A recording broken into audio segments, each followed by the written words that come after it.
How to manage attention-seeking behavior in your students. Attention-seeking can be surprisingly difficult to spot. Sometimes it's really obvious. If you have a young student who keeps asking you to check their work, asking you to help them out, dobbing on the other students, or expecting you to solve all of their problems, this can undoubtedly be attention-seeking behavior. Poor or disruptive behavior can have the very same root cause. Attention-seeking behavior is designed to get attention. Many students want that to be positive attention, whether it's through answering the most questions correctly, winning awards, or pleasing you as their teacher in some way. Others find this kind of attention unattainable, so they settle for negative attention. Everyone needs attention regardless of their age, but young people are still learning how to best ask for it. This, coupled with the fact that young people often biologically need more attention and the social stigma around explicitly asking for it, means that much of the behavior that your students exhibit is to get attention in some form. A lot of risk-taking behavior can also be attributed to attention-seeking.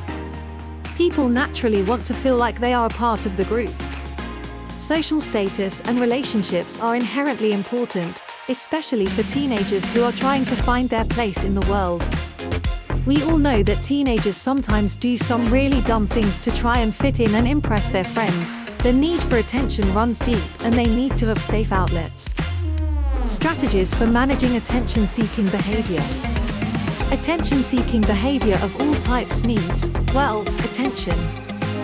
Whether your students are seeking positive attention or are acting up to get a rise out of you, there are strategies that you can use in both the long and short term. Give students multiple outlets. High achievers and gifted students struggle after school. I've seen it in my own friends as they transitioned out of school, and there is growing evidence to support this. When I say that it isn't only the students who misbehave who need your support, I mean it. High achievers start to develop a fixed mindset. They lose the concept of getting better, or getting worse for that matter as well. If you're a straight A student, then any kind of deviation from that is scary. If you build your social status and perception of yourself around this, then anything that changes that is a threat. Students who are high achievers are less likely to take risks, even in a different context outside of school. If you are getting fantastic positive attention for being good at everything, then what do you do if you find something that you're not good at? Giving students who are struggling plenty of opportunities to be successful is just as important as giving high achievers opportunities to fail. Having an uncertain outcome is key to learning and developing a growth mindset. This can be done through having high expectations and challenging extension tasks, as well as more free-form tasks that cater to students' strengths as well as their weaknesses. Praise your students, and make it genuine.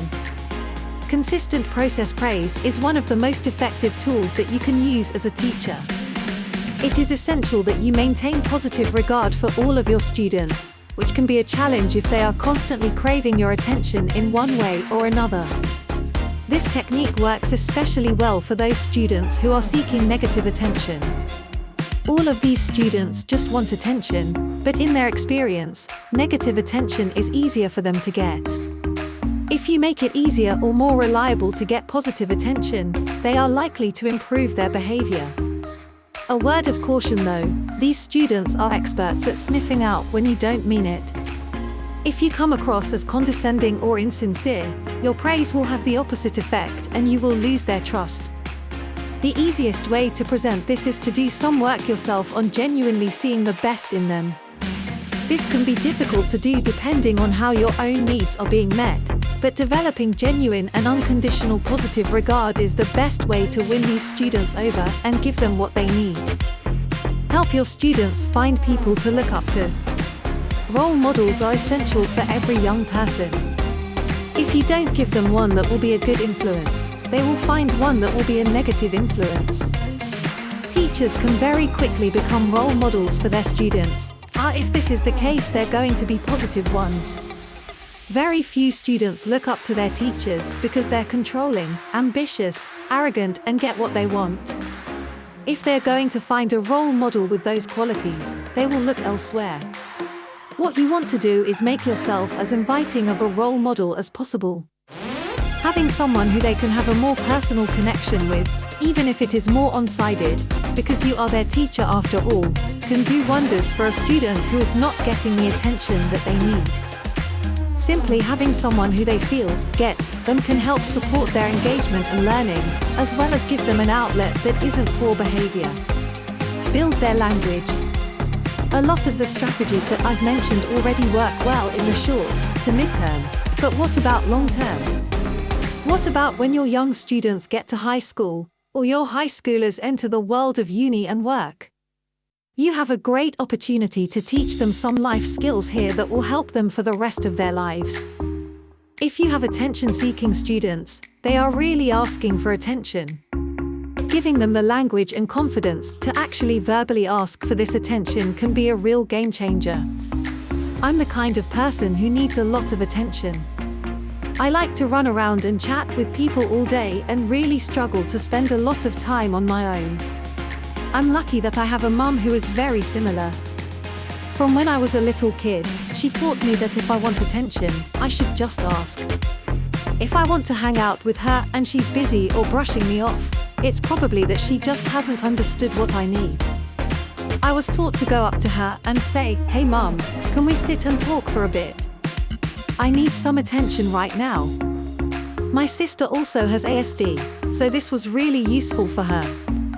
If I kept barging into her room, as I often did, she would get very upset. A lot of our arguments as kids were about me needing someone around and her needing some alone time. In this case, I would just ask, "I need someone around right now. Do you want to play some video games for 30 minutes? We don't need to talk, I just need someone to be with." This may sound odd and foreign, but it served me really well. In my work and relationships as an adult, I've kept up the same habit, and it's encouraged others to do the same. I've seen the real benefit of not just pushing and acting out until I get desperate, but to just ask. This does of course also mean that you need to be able to accept when people say no, but then at least you'll also often know why. Shift the culture in your classroom. If you create a culture of communication in your classroom, it can do wonders for your students' behavior and well-being.